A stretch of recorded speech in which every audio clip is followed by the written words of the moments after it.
Hey guys, hello everyone. My name is Stan Singh and I'm a second year student at IIT BHU and welcome to the next episode of my podcast. So last week when I uploaded the first episode of this podcast, I honestly didn't know that I was going to keep this as a weekly podcast or something like that. What actually motivated me to keep this as a weekly podcast was the messages that I received from a lot of people. I received message around 13 messages on WhatsApp that told that this looks very good and this concept looks very good and I feel you should continue this. You and this was what 13 people sent it to me. So it was just overwhelming, and thank you for actually sending me such messages. They actually made my day, and I felt like okay, I have figured out a way to stay active on social media and kind of be more authentic and share things from my life in a much more raw manner, and people are actually listening to it and it's kind of adding value to them as well. So it made my day. Thank you everyone, and some of you also sent me some advice that I could follow and incorporate in my future podcasts so that these podcasts become much more better and much more interactive. So one such advice was to actually maintain eye contact with the camera throughout the video, which I didn't maintain in the last one, but I will try my best to maintain eye contact with the camera this time. But probably it will take time for me to actually maintain eye contact throughout the video, but let's see how it goes out. I'll try my best to actually maintain eye contact. And with this, let's start today's podcast. So today's podcast is probably going to be the closest podcast to my heart forever. I can actually bet on this, and uh, I can bet that my future episodes won't be this close to my heart. This one is actually opening you up to a very close chapter of my personal life, which I haven't shared to many people. So it's like a chapter from my personal diary that I'm planning to share with all of you. I don't know how this is going to play out because today I'm going to share the 6 months of my life that were literally hell. And I'm not exaggerating this, they were hell. 6 months of my life which were hell, and I'm going to share them with all of you. And I don't know, I might start crying while sharing this with all of you in this podcast, but I'll try my best to control all my emotions and not cry during the podcast. But this incident is very close to my heart. These 6 months of my life are very close to my heart. I can never forget them. They are like a scar on my body forever. So let's just start with it. For starting with this, we need to go back to 6th May of 2021. I was at my aunt's house for 2 weeks. I was at my aunt's house, and it had been almost 2 weeks that I was on in my aunt's house. Even my sister was over there, and the reason why we were there was that my mom and dad were in hospital because my dad was admitted. He was not feeling well, and that's the reason why we were at our aunt's house. I had lunch and I called my mom and I talked to her, and she told me that dad is getting better, he'll be fine soon and he'll meet you soon. And this actually gave me such a sense of relief, and honestly I was just so happy because there was hope in my, like, I was so happy because I got to know that I'm going to meet my dad again and I'm going to hug him as soon as I meet him. And uh, I was just so happy. But this happiness didn't last for long. At night, after we had dinner, my mom called my aunt and she said that my dad's situation was getting critical, and I could sense the panic in my mom's voice. And the only thing that was going on in my head during at this moment was I was just praying to God, please save my dad, please save him, please cure him as soon as possible, please get him back to the house. And that was the only thing that was going on in my head. And my aunt, my sister, my cousins, all of them tried to actually calm me down, but I wasn't able to calm down. The only thing that was going on in my head were the prayers. I had a lot of negative emotions coming in my head, and I had all the memories with my dad, playing back and forth in my head again and again what we talked about 2 weeks earlier, how we spent time 2 weeks earlier, how I was like sitting next to him 2 weeks earlier, pressing his head because he had a headache, and all of that. Everything was playing on in my head again and again, and I was not able to sleep.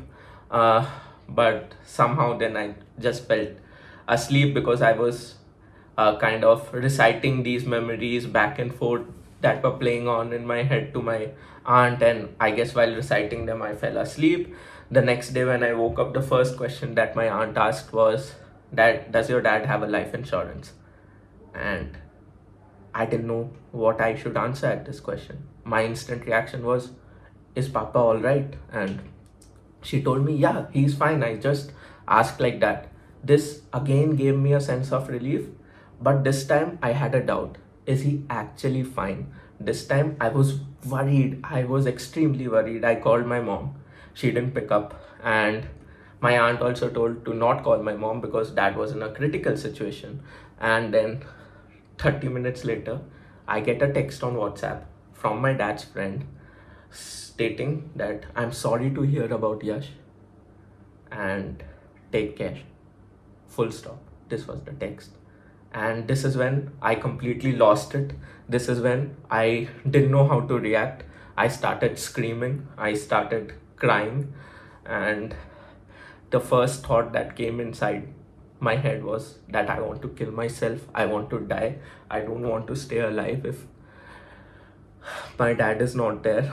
And this was the thought in my head for the next 6 months.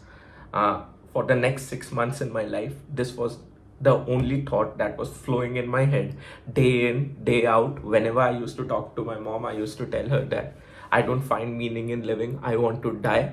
I just can't live with so much pain, with so much stress, with so many memories of my dad, and it's just my head was burdened. This was my mental state in the next in the 6 months that followed this incident. But what happened after that on the day? I didn't eat breakfast. I didn't have lunch. After around 2 hours of crying, I was literally, I don't know what others were doing. I don't know how much others were crying. I really don't remember that. I don't even remember how much my sister was crying. My sister was also very sad. My sister also lost it, and as an elder brother, it was my responsibility to control my sister at that moment, to actually kind of stay as an anchor for her at that moment. But the anchor was broken. I didn't know what I could do for my sister at that moment. In fact, I didn't know what I could do for myself at that moment. And this is one of the regrets that I have in my life, that I was not able to be of any help to my sister at one of the worst phase of her life, because that phase ended up being one of the worst phase of my life as well. And after 2-3 hours of crying, I opened up my laptop. I opened our photos folder. I went to family photos, where all the photos of my dad, my mom, my sis, and me were collected in that folder. I went to the oldest photo possible. I opened that picture and started scrolling through all the pictures. We had 5,800 pictures in that folder. I started scrolling through all of them, and I paused for 5 minutes on each picture, trying to relive that memory. So, because my brain just wanted to relive all the moments I spent with my dad. I didn't know what I could do. I honestly didn't know how I could talk to him again, and I just started scrolling through all the memories back and forth, again and again, again and again, trying to relive all of them. And I did this for the next 20 days. I kept on doing this for the next 20 days. The whole day, the only thing that I was doing was to scroll through these memories. I used to attend online classes in my school and in my coaching, trying to be a strong boy, trying to be the boy everyone wants, trying to be strong, trying to show everyone that I am not hurt.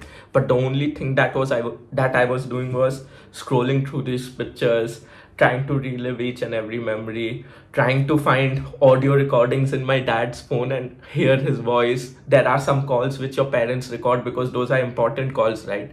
I ended up opening those important calls just to hear my dad's voice again.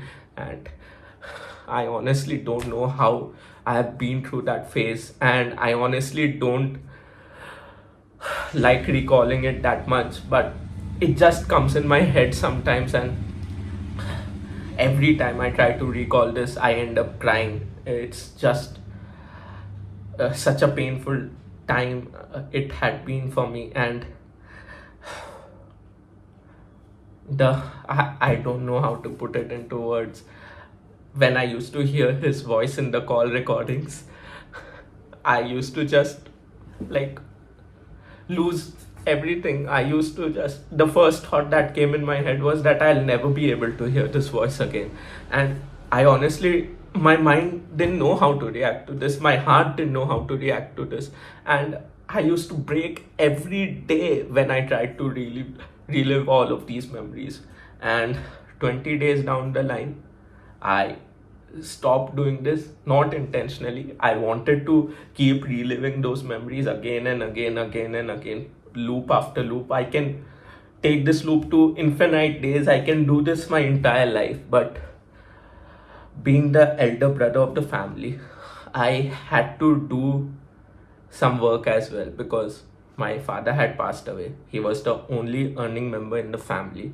And the fact that looking after all of the things that he left was my job, because my mom is a housewife. She doesn't know, she's not that handy with online stuff. Whatever tasks had to be done offline for managing whatever my dad left, for managing everything our family kind of accumulated, because we had to look through our own finances as well. There's no one who will finance you for your life.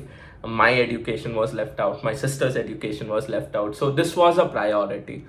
So my mom, who had lost her husband, who had also lost her elder brother, kind of did everything. She tried to minimize the work possible on me because it was my 12th class and she didn't want me to actually get affected in my 12th grade, at least from the work. She knew I was mentally affected, but she didn't want me to get affected from the work.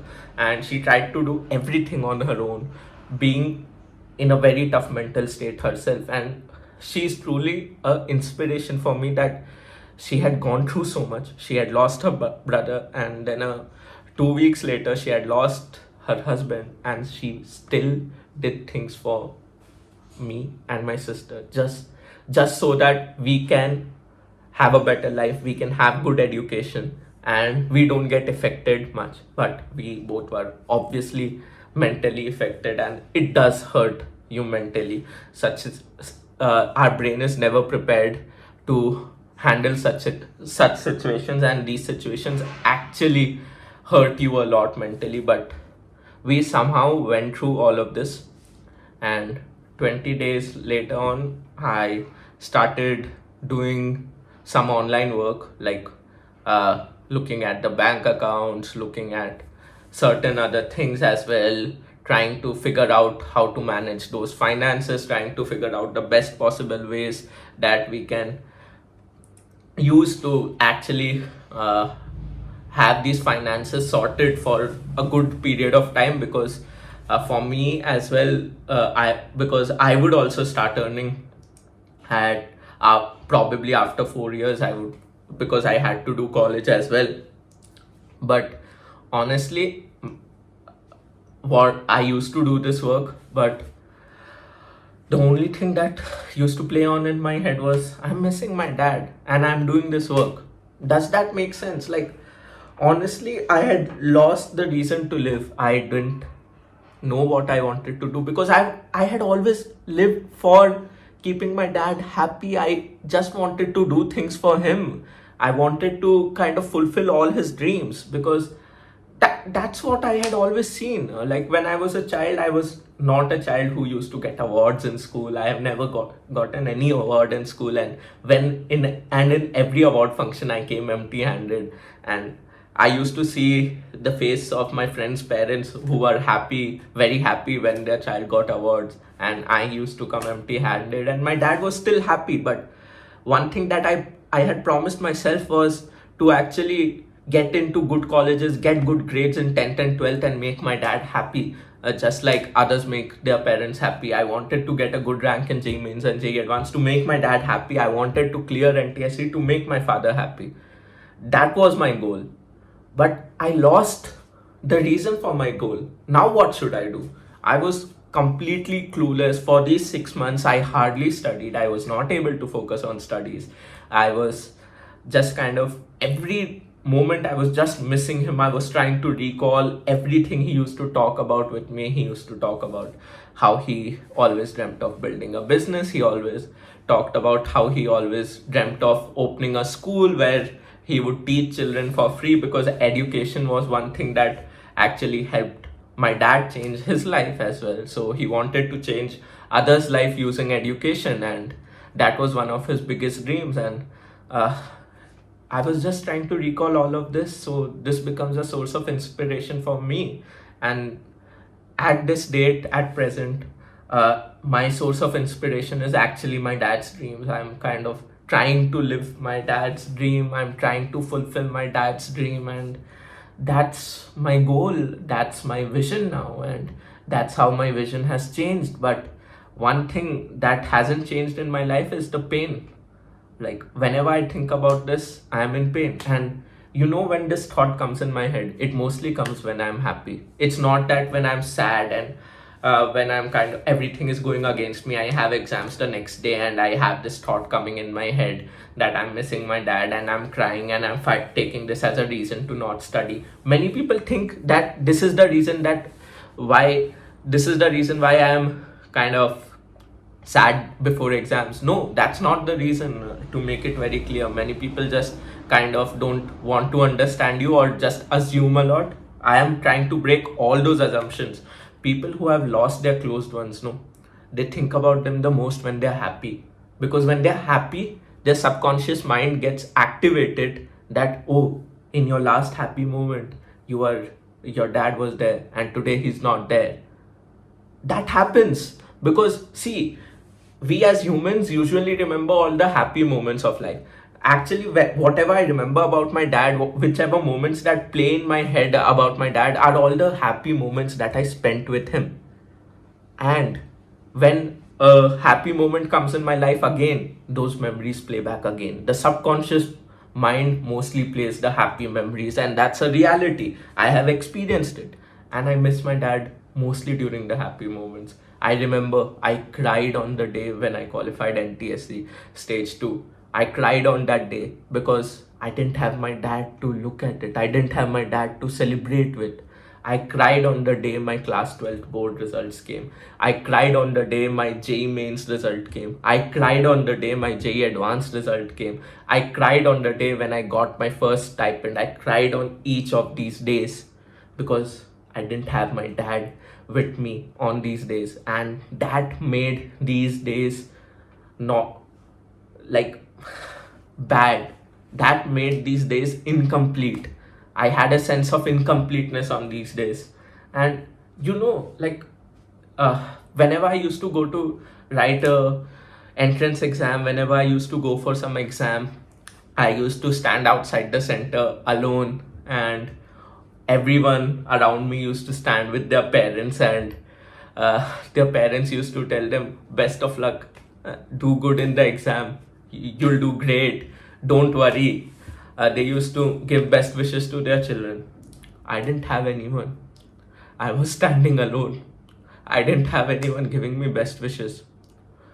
I had my mom who gave me best wishes at home, but she had to stay at home because she had to take care of my sister as well. My sister is 5 years younger to me.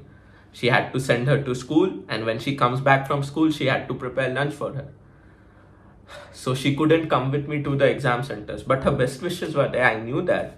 But when I'm standing outside the center alone, I didn't have anyone to give me best wishes. I didn't have anyone to go check my name on the roll number list. My dad used to check my name on the roll number list when I used to go to write exams in class 10th.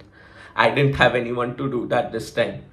I had to go check my own roll number, and others' parents are coming to check their children's roll number. I missed that. I missed my dad at those moments. I was broken before writing all my entrance exams. I was broken in front of every exam center. I went to the washroom before writing every exam. It's not for just like calming myself down. No, it's for crying. It's for wiping out my tears. I can't cry while writing the exam. And I don't know how I have gone through this. I probably, if it would be the present me going through this, I would break down. I don't know. My past me was so strong. Like, it didn't break down at this moment. Instead, it was trying to manage studies, trying to come back in studies, and also doing all the online work that he has to do. And no one else can do except him. And but he had to do this, and honestly, I didn't know how he did that. I guess it was a spontaneous reaction of his body, but I didn't know how he did that. I honestly didn't know how he did that. And it's a lot for me to digest. Actually, I haven't spoken this out ever. I am speaking this out for the first time on social media, and very less people in my life know about this, know about what I've been through. And I'll tell you one thing, when you lose someone close to you, and especially if he was the only earning member of your family, a lot of people change around you. How they were when how they were when my dad was there, and how they were when my dad wasn't there. It changed a lot. And I'm not talking about the friends, the family friends and all of them. No, they don't change. The people who really change are your family members. The people who really change are your relatives. And I have seen that happen. I have experienced that in my life. I have experienced my relatives change drastically in my life, and that was hard for me. It's hard for a 17-year-old to actually see things change so fast. I didn't expect such changes. I didn't expect such drastic changes. I won't talk about those changes in this podcast because I might have some relatives listening to this, and if they're listening to this, then honestly, I guess you understood who I am talking about. And I guess if you are listening to this, you'll realize that I'm talking about you. And hoof, and it was a lot. This added a different sense of pressure, different sense of insecurity in me. That, bro, the world is only about success. The world is only about money, and the world is actually only about money, including your relations. The relations by blood are only lasting as long as you have money. Reality, I have experienced this firsthand, and I will always believe in this because this is the honest reality. And one more thing that I feel is the reality of my life is that I can never genuinely be happy. Because in every happy moment in my life, there will be a sad corner of me remembering my dad. There will be a corner of me who's missing my dad. There will be a corner of me who's actually wishing if my dad would be there with me to celebrate this moment. So this is the reason I feel I can never genuinely be very happy. I try to stay happy. I try to show that I'm happy because people don't like unhappy people. And if you're always being negative, if you're always sad, you won't attract people around you. And honestly, think about it. Would you ever sit next to a person who's always sad? Because that's going to make you sad. Everyone wants to be happy, so I try to find happiness in very small things. I try to find happiness by buying new books. I try to find happiness by talking to a new person. I try to find happiness by posting something on social media. That's my way of finding happiness, and I just find very small happy moments in my life to actually put in a smile on my face or put in a smile on others' face. And but the reality is I'll never genuinely be happy because in true moments of happiness, I'll always have a sad corner of me missing my dad and wishing that he would be there. And I'll also share one incident which I haven't shared to my friends as well.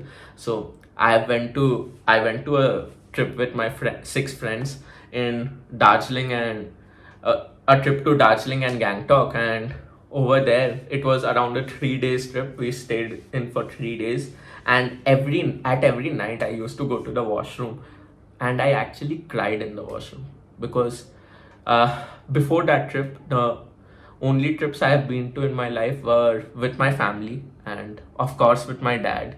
And the this trip to Gangtok and Darjeeling was actually initiated a feeling of missing my dad, initiated all the memories playing back again and again, all the memories of the trips playing back again and again in my head.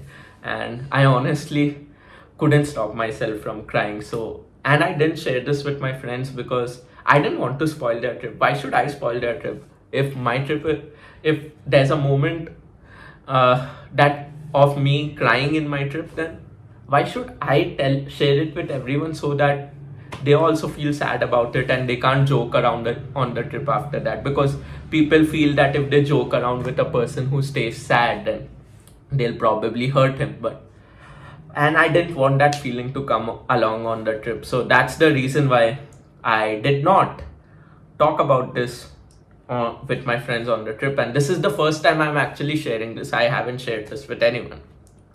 So I actually cried on every day of my trip at night. And yeah, that's when I truly realized that, oh yeah, this has become a part of me, and I can't let it go because the pain never decreases.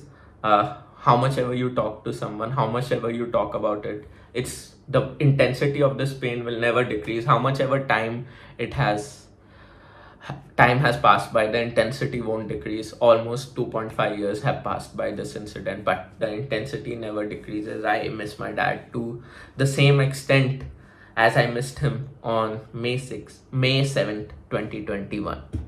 I miss him a lot. I miss him at every moment. And I remember all his dreams. I remember his vision. I remember his ambition. And honestly, that's what drives me.